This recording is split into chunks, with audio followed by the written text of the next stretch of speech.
नमस्कार, 12 बजे 12 बड़ी खबरों में आप सभी दर्शकों का स्वागत है और मैं हूं आपके साथ अखंड राय और आप देख रहे हैं उत्तर प्रदेश का तेजी से बढ़ता हुआ digital platform IBC 24 Uttar Pradesh Uttarakhand. 12 बजे 12 बड़ी खबरें आपको बताएंगे, लेकिन उससे पहले जो बड़ी खबर है वो आपको बता दें। फतेहपुर में एक मस्जिद थी जो अवैध अतिक्रमण था, रोड पर बहराइच बांदा मार्ग है उस पर अवैध अतिक्रमण था। आज उसको जिला प्रशासन और लोक निर्माण विभाग की जो टीम है उसने ध्वस्त कर दिया। आपको बता दें 17 अगस्त को नोटिस दी गई थी, लेकिन नूरी मस्जिद की जो समिति प्रबंधन समिति है उसने 24 सितंबर को ये कहा था कि हम खुद ये अवैध जो अतिक्रमण है इसको हटा देंगे, इसको ढा देंगे, लेकिन इस पर कोई कार्रवाई ना होने के पश्चात आज लोक निर्माण विभाग और जिला प्रशासन ने उस मस्जिद के जो अवैध अतिक्रमण था उसको आज ढा दिया है। आपको देख सकते हैं, आपको विजुअल दिखाते हैं जो कार्रवाई की गई है लोक निर्माण विभाग और जिला प्रशासन की तरफ से। 180 साल पुरानी ये मस्जिद बताई जा रही है जो अवैध तरीके से मार्ग पर बनाई गई थी। रोड का चौड़ीकरण होना है, जो बांदा और बहराइच मार्ग है उसका चौड़ीकरण होना है, उसको लेकर के जिला प्रशासन ने और लोक निर्माण विभाग ने इसे हटाने की नोटिस दी थी, लेकिन मस्जिद समिति की तरफ से तो कोई कार्रवाई नहीं की गई, जिसको लेकर के आज लोक निर्माण विभाग और जिला प्रशासन ने कार्रवाई की है। आपको तस्वीरें दिखाते हैं, वो तस्वीरें हमारी स्क्रीन पे आपको दिखेंगी जो आज इस कार्रवाई की जो तस्वीरें वो आपको हम दिखाने जा रहे हैं।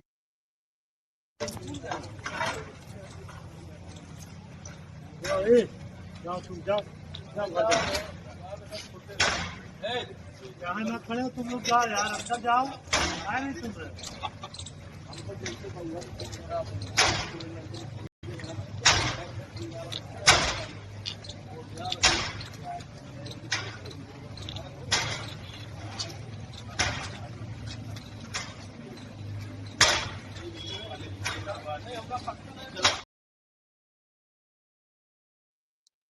शांतिपूर्ण तरीके से इस पूरी कार्रवाई को अंजाम दिया गया। आपको बता दें कि अवैध अतिक्रमण को लेकर के बार बार ये मार्ग चौड़ीकरण का काम होना है, इसको लेकर के जो जिला प्रशासन है, लोक निर्माण विभाग की टीम ने वो नोटिस दिया था 17 अगस्त को, लेकिन उस पर कोई कार्रवाई नहीं की थी। जो नूरी मस्जिद समिति है 24 सितंबर को उसने कहा था कि हम खुद जो अवैध अतिक्रमण है उसे हटा देंगे, लेकिन अब तक नहीं हटाया, जिसको लेकर के पूरी कार्रवाई की गई। अब आपको एक और महत्वपूर्ण खबर बता देते हैं संभल से जो आ रही है।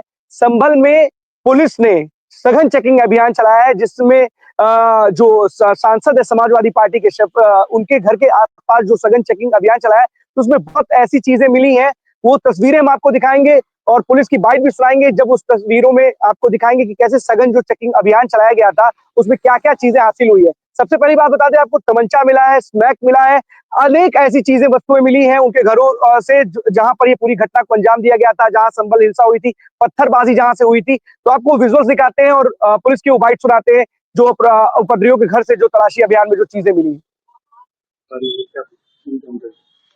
आज मुखबिर खास की सूचना पे दीपा सराय एवं तीमरदास सराय उसके आसपास के क्षेत्रों में 13 जगहों पे दबिश दी गई, जिसमें 3 जगहों पे पुलिस को सफलता मिली है। उसमें मुल्ला अरशद सन ऑफ शेख अब्दुल्ला नाम के व्यक्ति के यहाँ पे 93 पुड़िया स्मैक की मिली है, जो कि बहुत ही चौंकाने वाला तथ्य है।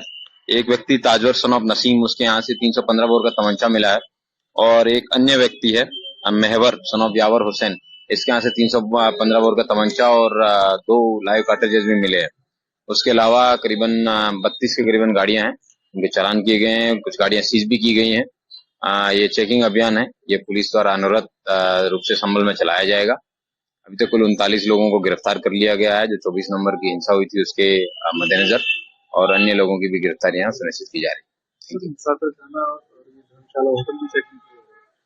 हाँ, जितने भी लोग बाहरी लोग जनपद में रुके हुए हैं, बिना परमिशन के रुके हुए हैं, किस तरीके से रुके हुए हैं, क्यों रुके हुए हैं, सब चीजों की जानकारी करना आवश्यक है।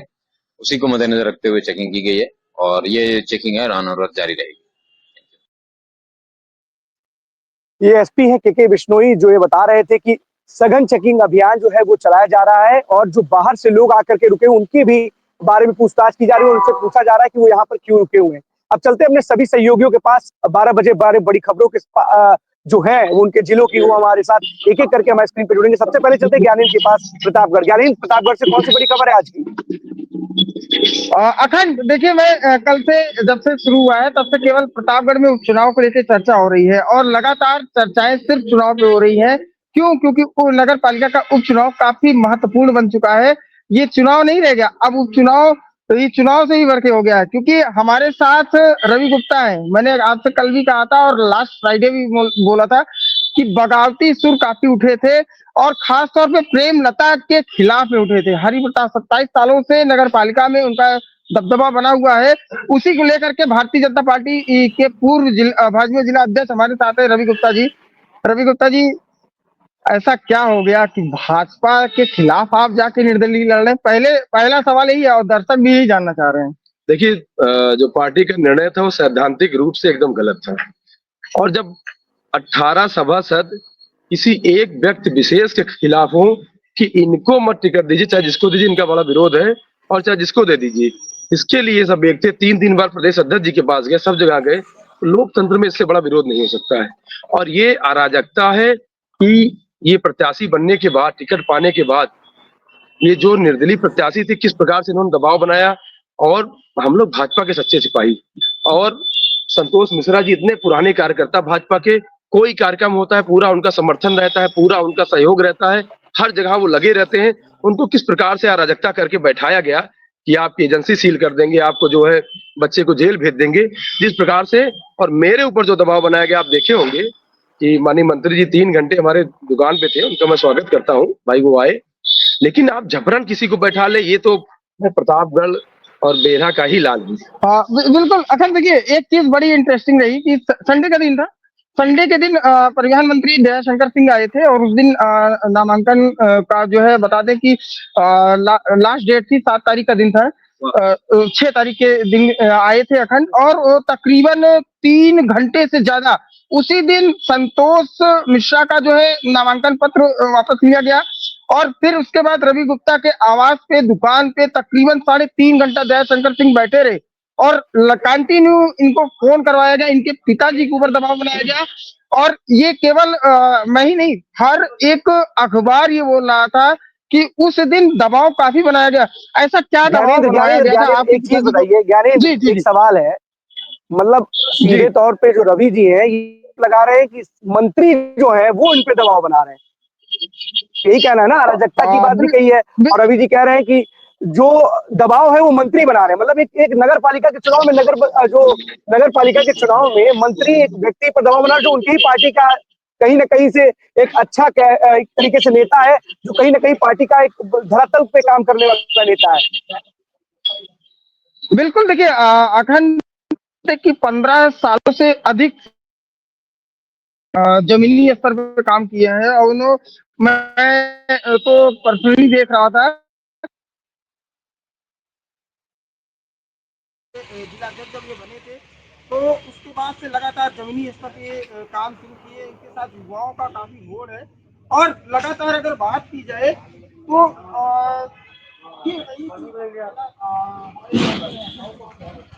कि क्या ऐसा आपकी क्या बातें चल रही है? ऐसी बातें बहुत सारी निकल के आ रही है, और हर एक सोशल मीडिया में उनके साथ धीरज ओझा भी थे, और उनके साथ अगर बात करें तो धीरज ओझा भी थे, कहा जा रहा था, और जिला अध्यक्ष भी थे, सभी लोग थे। ऐसा क्या दबाव आपके पिताजी के ऊपर इतना आया?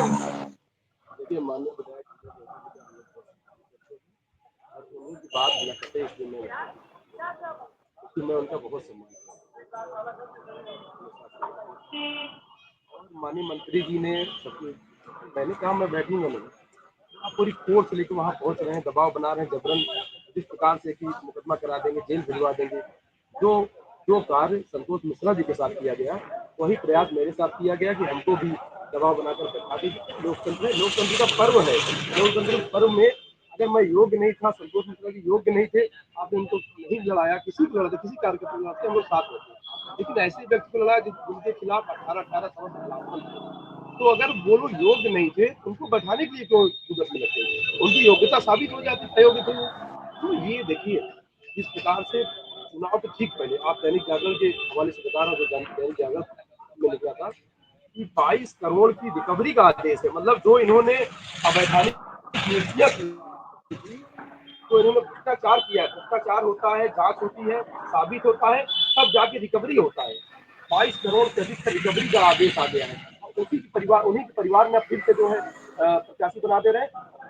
प्रतापगढ़ की जनता परिवर्तन चाहती है। जनता जनार्दन मुझे चुनाव लड़ा रही है, और जनता जनार्दन ये कह रही है कि भाजपा के कैंडिडेट से तो परिवर्तन चाह रहे हैं, सपा के कैंडिडेट को पसंद नहीं कर रहे, लोग मुझे पसंद कर रहे हैं। मैं समाज में पैसे घटा रहा हूँ। कोरोना काल में मैं 500 से अधिक लोगों को ब्लड डोनेशन के माध्यम से रक्तदान उनका प्रयोग किया। बहुत सारे हमने सामाजिक काम किए। बड़ी बड़ी बात कह रहे हैं ज्ञानेंद्र रवि जी, बड़ी बात कह रहे हैं। सबसे बड़ी बात है कि परिवारवाद का आरोप लगाती है, भ्रष्टाचार का आरोप लगाती है जो बीजेपी है, और इस तरीके की बातें आती है कि जिसके ऊपर भ्रष्टाचार का आरोप है उसी के परिवार वाले को टिकट दिया गया है। तो बड़ी बात कही है इन्होंने, रवि ने। और रवि जी का जो दर्द है वो समझा जा सकता है, क्योंकि जमीनी स्तर पर काम करने वाले जो नेता होते हैं, कार्यकर्ता होते हैं, और उनका भी कॉल आया था, शायद आपने पहले रिसीव नहीं किया, फिर उसके बाद अगर उनसे बात हुई तब भी आपने उनकी बात नहीं मानी। ऐसा जबकि वो आप बहुत उनकी करीबी माने जाते, प्रतापगढ़ में सबसे ज्यादा करीबी आपकी मानी जाती है। तो ऐसा क्या हो गया कि आप नंद गोपाल नंदी जी की भी बात आपने काटे में सुनी?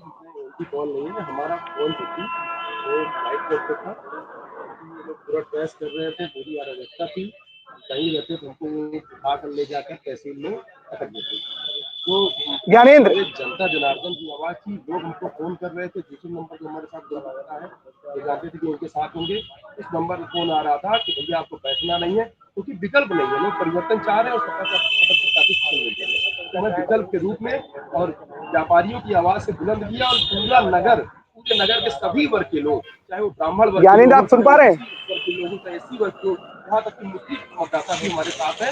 निश्चित रूप से ये इतिहास दिखेगा आपको जब 19 तारीख को कलाम दिखेगा। आखिर सबसे बड़ा आरोप इन्होंने लगाया कि मैंने अपना नंबर फ्लाइट मोड पे लगाया हुआ था, क्योंकि मुझे उठाया जा सकता था, उठाने के बाद तहसील ले जाके ये मेरी जुबानी नहीं, खुद रवि गुप्ता और ऑन एयर सही बात कह रहे हैं। कई गंभीर गंभीर आरोप रवि जी ने लगाए हैं, और एक जमीनी स्तर के कार्यकर्ता का इस तरीके से आरोप लगाना कहीं ना कहीं बीजेपी को और जो पार्टी होती है। बड़ा कीमती है। ज्ञानेंद्र, आवाज आ रही है आपको?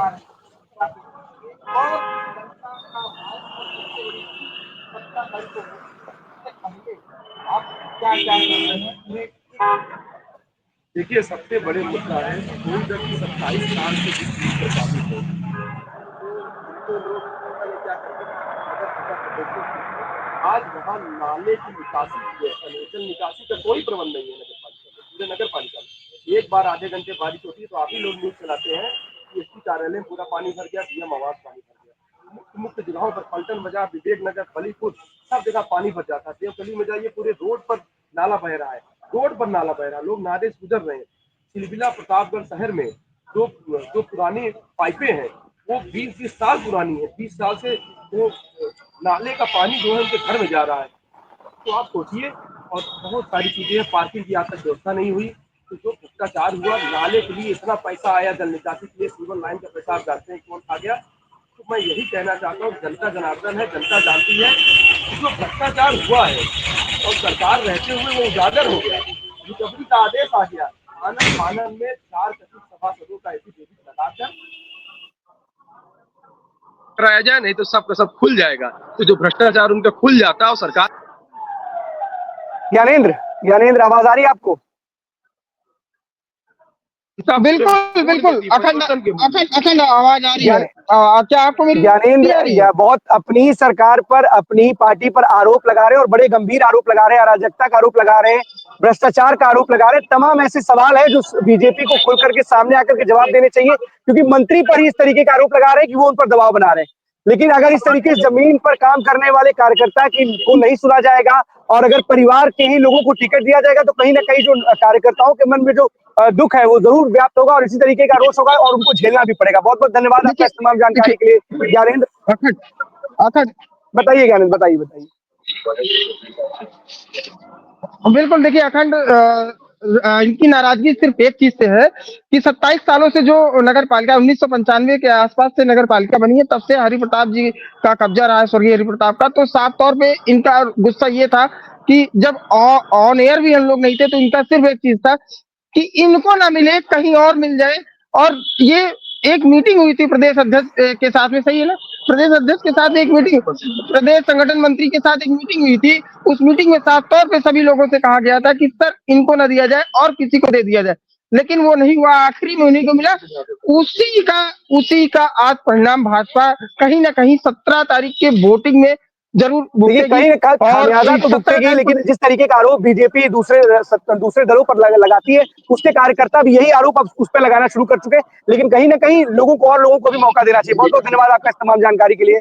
ज्ञानेंद्र, इंद्रवीर के पास चलते हैं। इंद्रवीर, रायबरेली से कौन सी बड़ी खबर है आज की?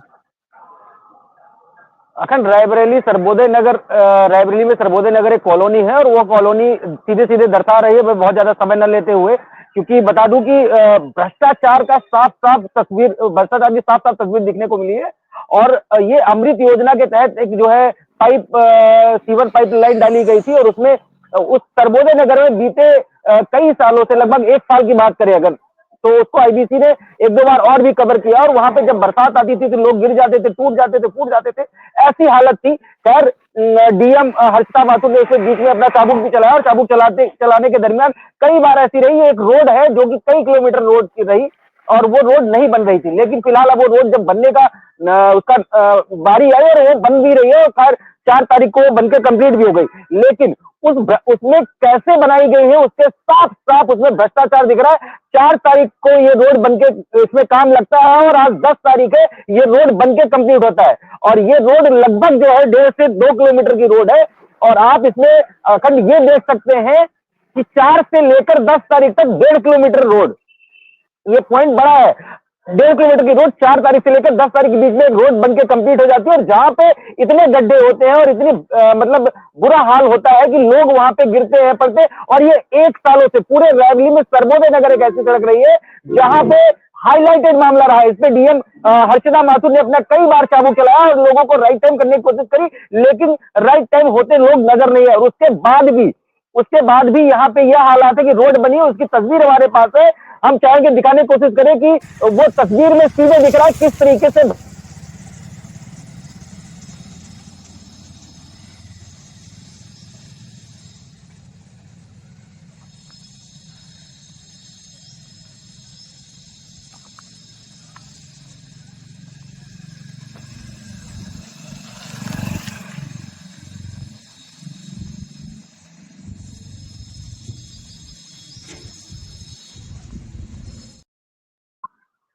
जी सर, इंद्रवीर, ये जो भ्रष्टाचार की, बताइए बताइए। जी अखंड कैरी ऑन प्लीज।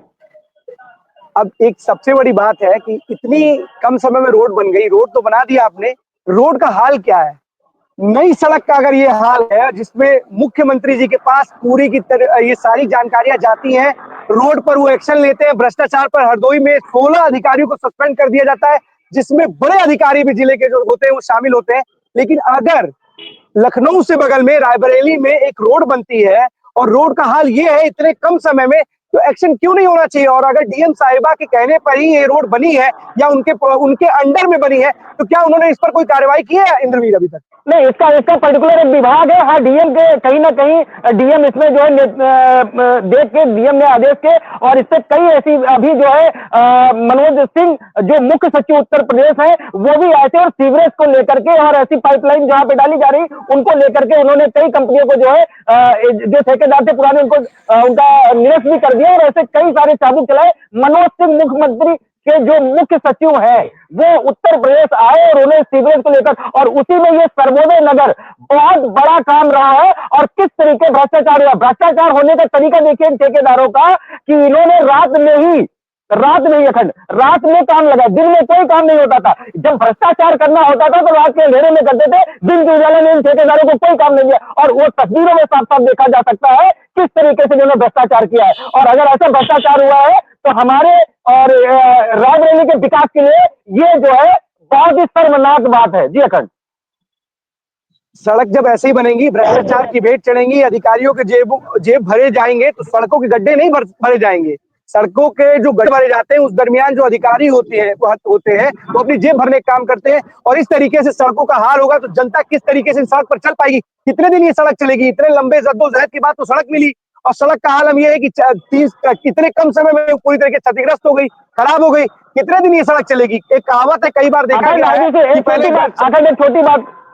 एक छोटी बात कहूंगा, बताइए, जब ये बताइए। आईबीसी ने इससे पहले ये रोड, जब ये रोड खराब थी, आईबीसी ने जब ये रोड कवरिंग करी थी, खराब जब थी, इसको दिखाया गया था आईबीसी के थ्रू, तो आईबीसी के जो संवाददाता है उनके पास कॉल दिया था लोगों का, लोगों ने कहा कि धन्यवाद जी, आपने ये खबर दिखाई, बिकॉज इसमें हम गिर गए और गिरने के बाद हमारे टायर फ्रैक्चर हो गए, हमारा एक्सीडेंट हो गया, हमारी बेटी गिर गई, हमारी बहुएं गिर रही, स्कूटी गिर। तो ये हालात से इस तरह के, और अब भ्रष्टाचार इस कदर सर चढ़ के बोल रहे हैं ठेकेदारों के ऊपर कि ये रोड किस तरीके बनी है, साफ साफ तस्वीरों में देखा जा सकता है जी। देखा तो जा ही सकता है। इस तस्वीरें हमारे, जब ये आईबीसी जब ये तस्वीरें दिखा रहा होगा, जो अधिकारी देख रहे होंगे, उनको भी कम से कम सोचना चाहिए कि जो सड़क के लिए पैसा आता है, सरकार पैसा देती है कि जनता उसको सुचारू रूप से उसके संचालन के लिए इस्तेमाल करे, लेकिन आप ऐसी सड़क बना करके दोगे लोगों को कि कहीं ना कहीं थोड़े दिनों में ही खत्म हो जाएगी, फिर से पैसा पास कराने के लिए। आप लोग नहीं सुधरोगे और आपके खिलाफ कार्रवाई होना तय है। कहीं ना कहीं मुख्यमंत्री जी के पास इस तरीके की तस्वीरें जाएंगी और आईबीसी प्रमुखता के साथ दिखा रहा है, तो आपके खिलाफ कार्रवाई जरूर होगी। बहुत बहुत धन्यवाद आपका इस तमाम जानकारी के लिए इंद्रवी। अब चलते हैं अवनीश के पास, कानपुर। अवनीश जी, कौन सी बड़ी खबर है आज कानपुर की? देखिए अखंड जी, दो खबरों से रूबरू कराते हैं अपने जितने भी दर्शक हैं। एक तो सबसे बड़ी खबर यह है कि देश के जो पूर्व राष्ट्रपति हैं रामनाथ कोविंद 3 दिवसीय दौरे के लिए यहाँ कानपुर और कानपुर देहात में आ रहे हैं। आज उनका आगमन कानपुर में हो जाएगा, जिसके बाद वो सर्किट हाउस में यहाँ पर विश्राम करेंगे और यहाँ पर कई भाजपा नेताओं से मुलाकात करेंगे। वहीं कल का अगर उनका दिन का जो दौरा है उसको लेकर के अगर बात की जाए तो कल एक प्राइवेट स्कूल है उसके स्थापना दिवस पे वो जा करके सम्मिलित होंगे। उसके बाद में कल फिर सर्किट हाउस में रुकने के बाद में परसों अपने पैतृक गांव कानपुर देहात में परौंक में वहां पहुंचेंगे। वहां पहुंचने के बाद में एक बालिका इंटर कॉलेज का वहां पे कार्यक्रम है, उसमें शिरकत करने के बाद में यहाँ से निकल जाएंगे। तो दूसरी जो बड़ी खबर है वो ये है कि क्योंकि लगातार जो है भारतीय जनता पार्टी में जिला अध्यक्षों के बदलने की जो प्रक्रिया है वो उसकी शुरुआत हो गई है, तो उसको लेकर के आज जो प्रदेश के अध्यक्ष हैं भूपेंद्र चौधरी, वो कानपुर में यहाँ पर आ रहे हैं। लगभग 3 बजे के आसपास यहाँ पर आएंगे और जो कानपुर बुंदेलखंड के जो 17 जिले हैं उनके जितने भी चुनाव प्रभारी हैं, जितने भी जिला अध्यक्ष हैं, उनसे यहाँ पर मुलाकात करेंगे और जो चुनाव को लेकर के जो यहाँ पर भी चुनाव बीते हैं उसको लेकर के चर्चा करेंगे और आने वाले समय में जो नए जिला अध्यक्ष जो बदले जाने हैं उसको लेकर भी कहीं ना कहीं बड़ी चर्चा होने वाली है।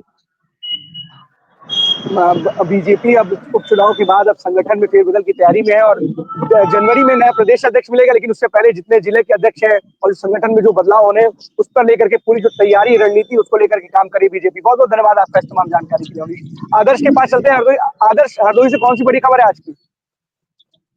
अखंड जी, आज मैं आपको बताना चाहूंगा कि जो अभी आपने हरदोई की बात की थी कि यहाँ पर 16 जेई जो सस्पेंड हुए थे उन्हीं को लेकर हम करें। आज खबर 2 है। सबसे बड़ी बात तो यह कि जो यहाँ पर जेई 16 सस्पेंड हुए थे उनकी उस तरह की जांच चल रही है और उसको लेकर जेई को सस्पेंड किया गया था।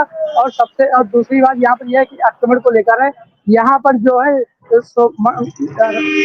हरदोई जनपद में 2 दिन की बंदी, 2 साप्ताहिक बंदी रहती है। तो उस बंदी में रविवार को जो बंदी और रेल बंद की होती है और मंगलवार को बंदी जो है 6,000 की रहती है। लेकिन यहाँ पर प्रशासन ने कई बार उस बंदी को लेकर दुकानें भी हटवाई थी, बंद करवाई थी, लेकिन यहाँ पर जो दुकानदार हैं वो बंदी में ही दुकान खोलते हैं और काफी यहाँ पर आक्रमण हो जाता है।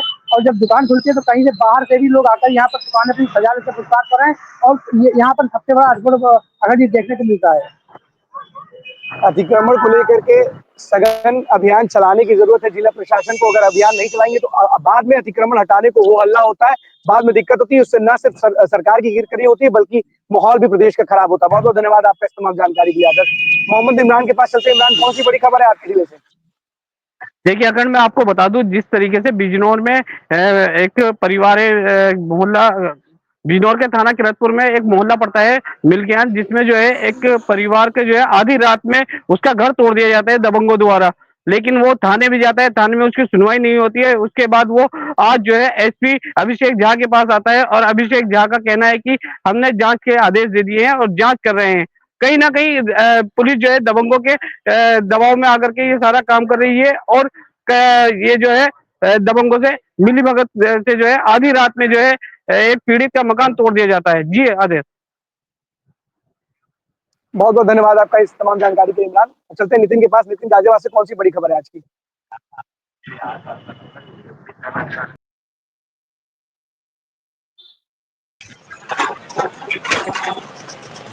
अखंड, अगर मैं गाजियाबाद की बात करूं तो गाजियाबाद में आज ट्रैफिक पुलिस द्वारा अभियान चलाया जा रहा है। मैं आपको बता देता हूं, गाजियाबाद में लगातार और उत्तर प्रदेश में कई जिलों में ऐसी चीजें देखने को मिलती हैं जहां पर जो प्राइवेट स्कूल हैं वो लगातार अपनी मनमानी कर रहे हैं। उसमें जो टैक्सी हैं या ई रिक्शे द्वारा बच्चों को छोड़ने का काम किया जाता है, उसको लेकर गाजियाबाद ट्रैफिक पुलिस का आज अभियान चल रहा है, जिसमें लगभग अब तक 80 गाड़ियां जो है प्राइवेट, उनको सीज कर दिया गया है, ताकि जो वो बच्चों के जान से जो खिलवाड़ हो रहा है उसको लेकर कहीं ना कहीं गाजियाबाद ट्रैफिक पुलिस सतर्कता बरत रही है, क्योंकि लगातार ऐसे हादसे देखने को मिलते हैं। कुछ दिन पहले गाजियाबाद के मोदीनगर इलाके में भी एक हादसा देखने को मिला था, जिसमें एक नन्हे से बच्चे ने अपनी जान खो दी थी। तो कहीं ना कहीं इस तरीके की जो प्राइवेट स्कूलों की मनमानी है, उसको लेकर गाजियाबाद पुलिस आज लगातार ट्रैफिक पुलिस का आज अभियान चल रहा है। लगभग 80 गाड़ियां अभी तक सीज कर दी गई हैं और लगातार जो ट्रैफिक पुलिस द्वारा जो उच्च अधिकारी हैं उनके द्वारा बताया गया कि जो अभियान है लगातार चलता रहेगा, और जो स्कूल इस तरीके की जनहानि कर रहे हैं, मनमानी लोग ये कर रहे हैं, उनको लेकर सख्त से सख्त कार्रवाई की जाएगी। जी देखिए जो प्राइवेट जो भी अभियान चला रही है पुलिस, वो तो ठीक है, लेकिन जो स्कूल प्रशासन है उसके खिलाफ भी कोई कड़े एक्शन लेने चाहिए जिला प्रशासन को, अगर वो नहीं मानते इस तरीके से चलते, क्योंकि बच्चों की जान है वो जोखिम में आती है। कई बार देखा गया है कि कई ऐसी घटनाएं हो जाती है जिससे बच्चों की मौत हो जाती है, लेकिन इस तरीके से जो प्राइवेट स्कूल है वो मनमानी पे उतारू है, उनके खिलाफ एक्शन क्यों नहीं लेते? मान लीजिए गाड़ियां सीज कर दी हो तो ठीक है, लेकिन अगर सीज करने से ही समस्या का समाधान हो जाता तो आज गाड़ी फिर से रोड पे खड़ी थोड़ी ना होती। स्कूल प्रशासन के खिलाफ एक्शन क्यों नहीं ले रहे हैं लोग? अब बिल्कुल प्रशासन द्वारा सिर्फ खाना पूर्ति के नाम पर कार्रवाई की जाती है, उसके बावजूद ये सब चीजें चलती रहती हैं। अगर मैं मानकों की बात करूं, किसी भी बस में कोई मानक नहीं होता है, कहीं ना कहीं बच्चों की जो जान से वो खिलवाड़ हो रहा है। लगातार स्कूलों को कवायद की जाती है, उसके बावजूद भी जो स्कूल है वो लगातार अपनी मनमानी कर रहे हैं, और परिवार को और बच्चों के पेरेंट्सों को भुगतना बिल्कुल पड़ता सही है। बोल रहे बच्चों हैं को आप। आपने बहुत बड़ी बड़ी बात बोली है कि खाना पूर्ति कर रहे हैं, मानकों की कोई बात नहीं है, कोई किसी भी पैरामीटर पे जो वाहन है वो खड़े नहीं उतरते, लेकिन सर जब दौड़ते हैं आराम से दौड़ते रहते, कभी अभियान चला करके दिखाया जाता है कि हम अभियान चला रहे हैं। प्रशासन के खिलाफ, स्कूल के खिलाफ एक्शन लेते तो शायद इस तरीके की जो मनमानी है स्कूल प्रशासन की वो ना देखने को मिलती। बहुत बहुत धन्यवाद आपका इस तमाम जानकारी के लिए। नितिन, आकाश के पास चलते हैं। आकाश, पीलीभीत से कौन सी बड़ी खबर है आज की? अखन जी, आपको बताना चाहेंगे पीलीभीत में लगातार जो सियार हैं उनके हमले रुकने का नाम नहीं ले रहे हैं। आज सुबह खेत पर किसान गया हुआ था फसल को देखने, उसके ऊपर अचानक से कई सारे सियारों ने हमला कर दिया है, जिसमें वह किसान बुरी तरीके से जख्मी हो गया। उसे आनंद फानंद में जिला अस्पताल में भर्ती कराया गया है। पीलीभीत के थाना बरखेड़ा क्षेत्र के पूरा मामला है।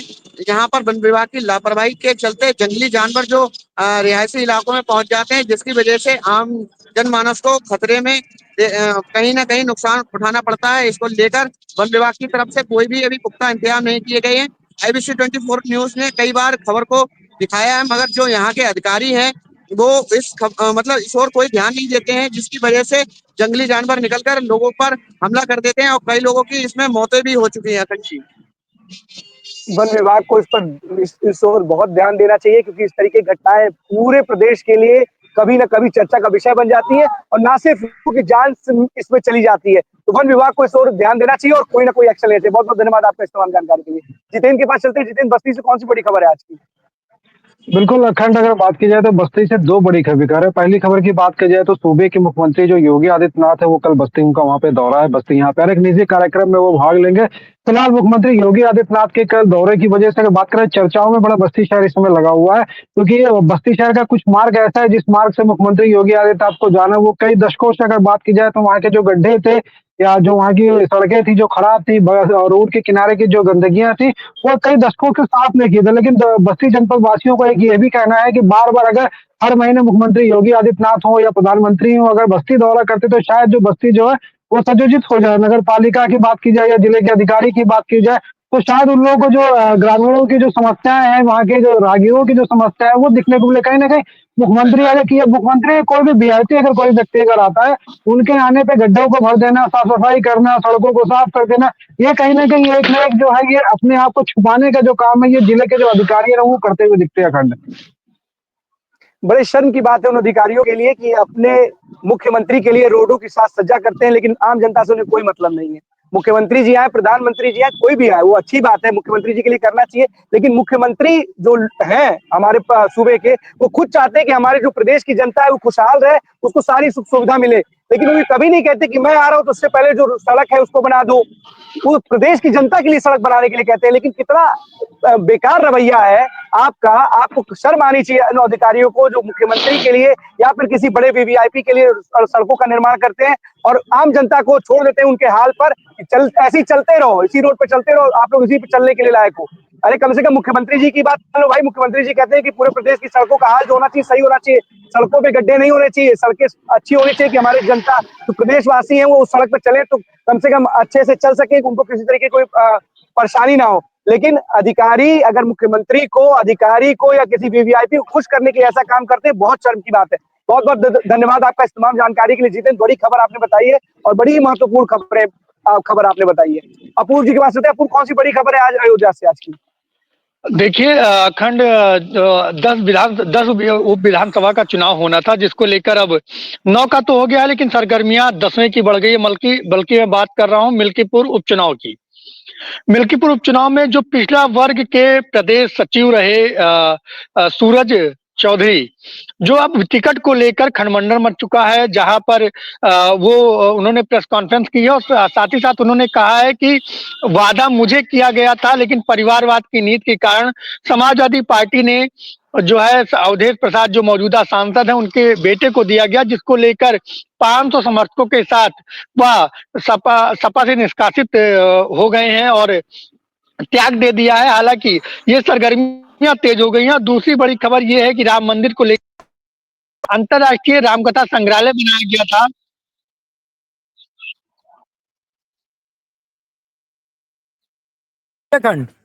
आवाज आ रही है? पूरा आवाज आ रही है? हाँ बताइए। आ रही है आवाज आ रही है, बताइए। जी जी देखिए, जो रामकथा संग्रहालय बनाया गया था उसमें 3000 से ज्यादा जो दस्तावेज है वो वहां पे रखे जाएंगे। बताया जा रहा है कि 2025 के अंत तक ये कार्य भी पूरा कर लिया जाएगा, जहां पे देश विदेश से आने वाले जो भी श्रद्धालु है जो म्यूजियम में रखा जाएगा, उसको कहीं ना कहीं जो 500 वर्षों का संघर्ष है वो कहीं ना कहीं उस जो म्यूजियम में 3000 से ज्यादा दस्तावेज रखे जाएंगे, जो 500 वर्षों का संघर्ष था उसको दर्शाया जाएगा। तो कहीं ना कहीं जो बाहर से आने वाले श्रद्धालु हैं उनको उस 500 वर्षों को यादगार करने के लिए वो म्यूजियम बनाया जा रहा है। जी अखंड, बड़ी बात आपने बताई। दोनों ही बहुत महत्वपूर्ण खबरें। पहली बात तो कि मिल्कीपुर में जो समाजवादी पार्टी पीडीए की बात करती है, लेकिन जिस तरीके से उनके ही एक नेता परिवारवाद का आरोप लगा करके पार्टी से ना सिर्फ त्यागपत्र दिया, भले उनके खिलाफ निष्कासन का एक्शन हुआ, लेकिन त्यागपत्र तो उन्होंने दिया ही है। दूसरी जो बड़ी खबर आपने बताई कि संग्रहालय बनेगा, म्यूजियम बनेगा और म्यूजियम में ये बताया जाएगा उस 500 सालों के जो संघर्ष है उसको दर्शाया जाएगा। लोग जान सकेंगे कि इस 500 सालों में क्या कुछ हुआ है। इसको लेकर के म्यूजियम में तमाम जो किताबें वो रखी जाएंगी। बहुत बहुत धन्यवाद आपका इस तमाम महत्वपूर्ण जानकारी के लिए अपूर्व। 12 बजे 12 बड़ी खबरों में आज के लिए बस इतना ही। कल फिर हाजिर होंगे आपके साथ 12 बड़ी खबरों के साथ। तब तक के लिए धन्यवाद।